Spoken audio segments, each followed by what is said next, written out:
Hey everyone, this is Ayesha. Welcome to my channel. तो आज हम एक मिस्ट्री थ्रिलर मूवी एक्सप्लेन करने वाले हैं जिसका नाम है द नीबर्स आर वॉचिंग। मूवी की स्टोरी लाइन काफ़ी अच्छी है, सो होप आपको पसंद आएगी। तो चलिए शुरू करते हैं। तो कहानी की शुरुआत होती है एक एमी नाम की लड़की से जो एक सब अर्बन एरिया में अपने लिए एक घर देखने आई है। ब्रोकर बताती है वो चाहे तो सामने वाला घर भी खरीद सकती है क्योंकि वो भी सेल पे है, मगर एमी को यही घर बहुत पसंद आता है और वो उस घर को खरीद लेती है और नेक्स्ट डे ही अपना सारा सामान के साथ उस नए घर में शिफ्ट हो जाती है। जब रात एमी सो रही थी तो उसके कमरे में कोई आता है, मगर ये एमी का बस एक ड्रीम था। नेक्स्ट सुबह जब वो अपना घर सेट कर रही थी तो उसे वेलकम करने के लिए उसकी एक नेबर बेट्सी आती है। वो उसके लिए एज अ गिफ्ट लैम्प लेकर आती है। बेट्सी काफ़ी फ्रेंडली नेचर की होती है और गॉसिप करना तो उसकी फेवरेट हॉबी होती है। बेट्सी और एमी काफ़ी बातें करते हैं। बेट्सी उसे हर एक नेबर के बारे में बताती है और उससे उसके बारे में भी पूछती है। तो एमी बताती है उसके पास रिलेशनशिप कुछ अच्छा नहीं था, तो वो यहाँ एक न्यू स्टार्ट करने आई है। नेक्स्ट डे वो एक स्कूल में एज अ टीचर ज्वाइन कर लेती है। घर आकर एक नेबर कपल भी एमी को वेलकम करने आते हैं पाइस लेकर, और वीकेंड पे बेट्सी की बारबेक्यू पार्टी पे उसे इनवाइट करते हैं। अब एमी को इससे ज़्यादा क्या चाहिए था, यहाँ उसकी लाइफ बिल्कुल परफेक्ट जा रही थी। मगर रात में एमी अपने पास्ट को याद करती है और हमें पता चलता है कि एमी का हस्बैंड उसे बहुत मारा पीटा करता था और उस ट्रॉमा से वो आज भी निकल नहीं पाई है।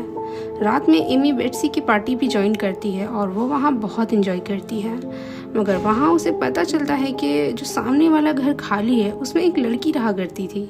मगर एक दिन अचानक ही वो घर खाली करके चली गई। एमी को ये चीज़ थोड़ी अजीब लगती है, मगर वो कुछ नहीं कहती। नेक्स्ट सुबह जब एमी जॉगिंग के लिए निकलती है तो पीछे से एक कार उसे फॉलो करती है और धीरे धीरे वो उस कार की स्पीड तेज हो जाती है। वो कार एमी को हिट करने ही वाली थी कि एमी जल्दी से वहाँ से हट जाती है। रात में एमी ये बात बेट्सी को बताती है, मगर बेट्सी उसे समझाती है कि भला यहाँ कोई इसके साथ ऐसा क्यों करेगा, यहाँ सभी लोग अच्छे हैं। खैर नेक्स्ट डे एक लड़का उस सामने वाले घर में रहने के लिए आता है। बेट्सी एमी को कहती है कि ये तुम्हारे लिए बिल्कुल परफेक्ट रहेगा। एमी को भी वो लड़का पसंद आता है। नेक्स्ट डे जब एमी जॉगिंग के लिए निकलती है तो वो ध्यान नहीं देती कि पीछे एक ट्रक मूव कर रहा है। तो वही नया लड़का उसे बचाता है। उसका नाम हेनरी हैच होता है। अब ये नाम याद रखिएगा क्योंकि स्टोरी में इसका थोड़ा पार्ट है। तो दोनों की ही फर्स्ट मीटिंग ऑकवर्ड सी होती है। एमी तो बहुत ऑकवर्ड फील करती है उससे। वो सीधा घर आ जाती है तो बेट्सी ऑलरेडी उसके घर पर थी। अब जैसा कि बेट्सी की आदत थी सब पे नज़र रखने की, तो ये इंसिडेंट उससे कैसे बचता। वो उसे कहती है कि फर्स्ट मीटिंग तो अच्छी थी, मगर उससे उसको और इम्प्रेस करना चाहिए। दरअसल बेट्सी चाहती थी कि एमी को भी कोई अच्छा सा पार्टनर मिल जाए, इसलिए वो उसकी हेल्प करना चाहती थी। यहाँ बेट्सी उसे पाई लेकर हेनरी के घर जाने को कहती है और उसे थोड़ा जान पहचान बढ़ाने को कहती है, तो एमी भी ऐसा ही करती है। हेनरी भी उसे वेलकम करता है। दोनों अच्छी बातचीत करते हैं। अब वीकेंड आता है। अब हेनरी भी बेट्सी की बारबेक्यू को ज्वाइन करता है। पार्टी के बाद हेनरी और एमी एक दूसरे से फ्लर्ट करते हैं। दोनों ही एक दूसरे से अट्रैक्टेड थे, तो हेनरी उसे नेक्स्ट वीकेंड पे अपने घर पे इनवाइट करता है। अब रात में एमी की आंख फिर एक नाइटमेयर से खुलती है। वो घर के नीचे आकर चेक करती है तो देखती है उसका बैकयार्ड का दरवाज़ा खुला है। वो तुरंत ही हेनरी को कॉल लगाती है हेल्प के लिए। हेनरी घर आकर पूरे घर को चेक करता है, मगर वहाँ कोई नहीं था। वो उसे समझाता है कि बैकयार्ड का दरवाज़ा पुराना है और इसका लॉक भी थोड़ा ख़राब है, मे बी इसी वजह से ये लॉक नहीं हुआ होगा। तो एमी भी उसे थैंक यू कहती है इतनी रात में उसकी हेल्प करने के लिए। यहाँ पे दोनों किस करते हैं और हेनरी वीकेंड पे मिलने का बोल के अपना घर चला जाता है। नेक्स्ट डे हम एमी के स्कूल के बाहर उसी कार को देखते हैं जो एमी को हिट करने वाला था, जैसे कोई उस पर नज़र रख रहा हो। खैर उसी रात जब एमी घर पे नहीं होती तो हम देखते हैं कोई एमी के घर के अंदर आता है।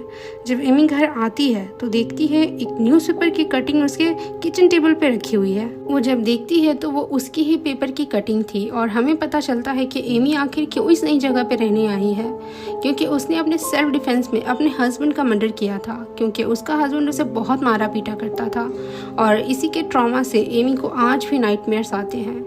खैर एमी इस पेपर को जला देती है। अब सीन शिफ्ट होता है वीकेंड पे।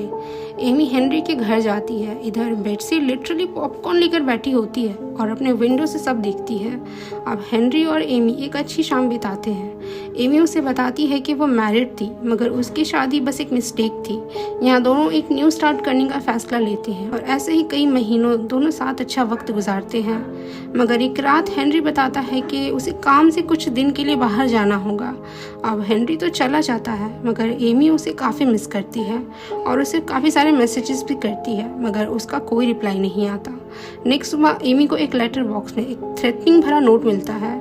वो सोच में पड़ जाती है कि आखिर ये सब कौन कर सकता है। अब ऐसे ही कुछ दिन बीत जाते हैं। एक रात एमी देखती है कि हेनरी आधी रात में घर आ चुका है, मगर वो अकेला नहीं है, वो अपने साथ एक लड़की को भी लेके आता है। अब एमी तो ये सब देख के शॉक थी। एमी को बहुत बुरा लगता है कि हेनरी उसे चीट कैसे कर सकता है। सुबह जब हेनरी एमी से बात करने आता है तो एमी उसे कन्फ्रंट करती है कि उसने उसे एक लड़की के साथ रात में देखा है, आखिर वो उसको चीट कैसे कर सकता है। और यहाँ एमी उसे थप्पड़ मार देती है। तब हेनरी बताता है कि वो उसकी बहन थी और उसका फ़ोन डैमेज था, इसलिए वो उसको रिप्लाई नहीं कर पाया। वो तो उसे सरप्राइज़ देने के लिए घर जल्दी आया था। तो एमी उसे सॉरी कहती है, मगर हेनरी वहाँ से चला जाता है। अब एमी बहुत रोती है कि ये उसने क्या कर दिया। बेट्सी भी उसे कंसोल करने आती है कि अब भी सब ठीक हो सकता है, मगर एमी जानती थी अब हेनरी और उसका सब खत्म हो चुका है। खैर, हेनरी उसे इग्नोर करना स्टार्ट कर देता है। कुछ दिनों बाद एमी फिर से देखती है उसी लड़की को हेनरी के साथ उसके घर पे। अब तो वो बिल्कुल श्योर थी कि वो उसकी कोई बहन नहीं है। तो सुबह वो हेनरी को कहती है कि वो सबको तो बेवकूफ़ बना सकता है, मगर उसे नहीं, उसे उसका रियल फेस दिख चुका है। तो हेनरी उसे अंदर चल के बात करने को कहता है। तो एमी भी इसके लिए हाँ कहती है और अंदर जाकर हमें हेनरी का सच में रियल फेस देखने को मिलता है। वो एमी को धमकी देता है कि उसे मूव ऑन करना होगा, वरना वो सबको बता देगा कि उस पर मर्डर के चार्जेस हैं, तब तो उसे स्कूल से भी निकाल दिया जाएगा। फिर वो क्या करेगी, इसलिए बेहतर है कि वो अपने मुंह बंद रखे। अब एमी तो कुछ नहीं कर सकती थी, वो वहाँ से निकल जाती है। बेट्सी उससे पूछना चाहती थी, मगर एमी कहती है कि वो अकेले रहना चाहती है।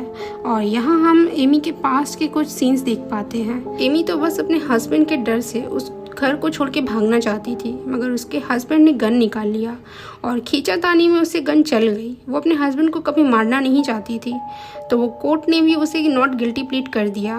खैर, ये सब के चक्कर में एमी की इमेज काफ़ी ख़राब हो गई थी। अब एमी के लिए सब कुछ बदल चुका था। कोई भी नेबर उससे बात नहीं करता था और एमी भी अकेले ही रहती थी, क्योंकि वो हेनरी को फेस नहीं करना चाहती थी। अब एक रात एमी सुनती है किसी के चिल्लाने की आवाज़। वो विंडो से देखती है तो वही लड़की हाफ नेकेड हेनरी के घर से भाग रही थी, मगर हेनरी उसे पकड़कर अंदर ले जाता है। अब ये सब देख के तो एमी चुप नहीं रह सकती थी, तो वो पुलिस को कॉल करती है। पुलिस आती है और हेनरी के घर की पूरी तलाशी लेती है, मगर उन्हें कोई भी लड़की नहीं मिलती। एमी कहती रह जाती है कि उसने देखा है उस लड़की को चिल्लाते हुए, मगर कोई भी उसका यकीन नहीं करता। तो पुलिस भी एमी को हेनरी से दूर रहने का कहते हैं, वरना आइंदा उस पर ऐसे फॉल्स एलिगेशंस लगाने के लिए उस पर लीगल ट्रबल्स हो सकते हैं। अब एमी कुछ नहीं कहती और अपने घर चली जाती है। नेक्स्ट डे स्कूल में एमी को निकाल दिया जाता है, क्योंकि किसी ने उसकी मर्डर एलिगेशन वाली बात स्कूल अथॉरिटीज़ को बता दी थी और हम सब जानते हैं ये किसने किया होगा। सीन शिफ्ट होता है बेट्सी की तरफ। वो एमी के लिए बहुत ही बुरा फील कर रही थी। इधर एमी काफ़ी डिप्रेस थी और वो रात तक ड्रिंक करती है। जब वो बाहर देखती है तो हेनरी कारपेट पे किसी की बॉडी रोल करके कहीं ले जा रहा था। एमी जानती थी कि अब उस पर कोई यकीन नहीं करेगा, तो वो डिसाइड करती है हेनरी के घर के अंदर जाने का, शायद उसे वहाँ कुछ सबूत मिल जाए। उसे पता था हेनरी अपने घर के कीज कारपेट के नीचे छुपाता है, तो वो अंदर जाती है, मगर ये सब करते हुए बेट्सी उसे देख लेती है। बेट्सी तो यहाँ एमी को ही गलत समझती है, तो वो पुलिस को कॉल कर देती है। इधर एमी देखती है कि हेनरी का लैपटॉप खुला है। जब वो उसकी लास्ट सर्च चेक करती है तो उसे उस लड़की के बारे में पता चलता है। वो लड़की एक एस्कॉर्ट सर्विस से थी, मगर इतने में ही पुलिस आ जाती है और एमी को अरेस्ट कर लेती है और हेनरी भी वापस आ जाता है। एमी बताती है कि हेनरी ने मर्डर किया है और बॉडी कारपेट पर लपेट पे ट्रंक के अंदर रखा है। हेनरी यहाँ सबको दिखाता है कि उसका कारपेट गंदा हो गया था, तो वो तो बस धोने के लिए दे रहा था। अब अगेन एमी ही सबकी नज़रों में विलन बन जाती है और पुलिस उसे ही अरेस्ट करके ले जाती है, मगर नेक्स्ट डे उसे रिलीज कर दिया जाता है क्योंकि हेनरी ने उसकी कंप्लेन वापस ले ली थी। तो एमी भी अपना सारा सामान लेकर अपना घर छोड़कर निकल जाती है। किसी होटल में रहने के लिए। ये देख के हेनरी की खुशी का तो कोई ठिकाना नहीं था। खैर, एमी अब एक होटल में आती है और उसी एस्कॉर्ट सर्विस को कॉल लगाकर उसी लड़की को भेजने बोलती है और सरप्राइजिंगली वो लड़की एमी के सामने खड़ी थी। मीन्स कि हेनरी ने उसे नहीं मारा था। एमी के लिए भी काफ़ी शॉकिंग बात थी। एमी उसे सारा कुछ पूछती है और बदले में डबल पैसे ऑफर करती है। वो लड़की बताती है कि हेनरी ने उसे ये सब करने को कहा था, धीरे से चिल्लाने को, ताकि सिर्फ तुम्हें आवाज़ जाए और बाकी सारा कुछ भी। और वो ये भी बताती है कि हेनरी लैम्बार्डी को कौन नहीं जानता, वो फ्रॉड के केसेस में कई बार जेल जा चुका है। अब ये नाम लैम्बार्डी सुन के तो एमी शॉक्ड हो जाती है कि हेनरी का पूरा नाम हेनरी लैम्बार्डी है, ना कि हेनरी हैज। वो तुरंत ही पुलिस के पास जाती है और हेनरी के रियल आईडी का पता लगाने को कहती है। पुलिस इंस्पेक्टर पहले तो उसी को सुनाते हैं मगर बाद में मान जाते हैं। इधर एमी ब्रोकर से पूछती है हेनरी के बारे में, अगर उसके बारे में उसे कुछ भी अनयूजुअल लगा। ब्रोकर बताती है कि उसने अपना घर खरीदा नहीं है बल्कि रेंट पे लिया है, वो भी डबल चार्जेस देके, जैसे उसे बस वही घर चाहिए था। अब एमी अपने घर वापस आ जाती है और डिसाइड करती है हेनरी का सामना करने का। इधर बेट्सी देखती है कि आधी रात गए कोई एमी के घर की तरफ जा रहा है। इधर एमी की आंख लग गई और जब वो उठती है तो देखती है कि उसके हाथ से उसका फ़ोन गायब है। वो नीचे आती है तो देखती है हेनरी है। हेनरी बोलता है कि आखिर उसे पता चल ही गया कि वो कौन है, तो एमी कहती है हाँ। और यहाँ रिवील होता है कि हेनरी एमी के हस्बैंड का भाई है। एमी को तो पता तक नहीं था कि उसके हस्बैंड का कोई भाई भी है। खैर, हेनरी ये सब अपने भाई को बदला लेने के लिए कर रहा था कि आखिर वो खुश कैसे रह सकती थी उसके भाई को मारकर, इसलिए उसने उसकी जॉब छीन ली और घर भी, और अब वो उसे मारने आया है। अभी उसने उसके कॉल पे खुद को कॉल किया ताकि वो पोर्ट्रे कर सके कि एमी ने उसके लिए सुसाइड कर लिया। वो उसे मारने ही वाला था कि पीछे से बेट्सी एक लैंप लाकर उसके सर पे मारती है और वो बेहोश हो जाता है। अब पुलिस आती है और हेनरी को ले जाती है। इसके बाद पूरा नेबरहुड एमी से माफ़ी मांगता है क्योंकि उन सब ने उस पर भरोसा नहीं किया। And that's the happy ending of this movie तो मुझे काफ़ी अच्छी लगी। और अगर आपको भी पसंद आई हो तो प्लीज़ सब्सक्राइब माई चैनल और लाइक्स एंड कमेंट करना भी मत भूलिएगा। Thank you so much for watching. मिलते हैं किसी और अच्छी मूवी के साथ, तब तक के लिए टेक केयर।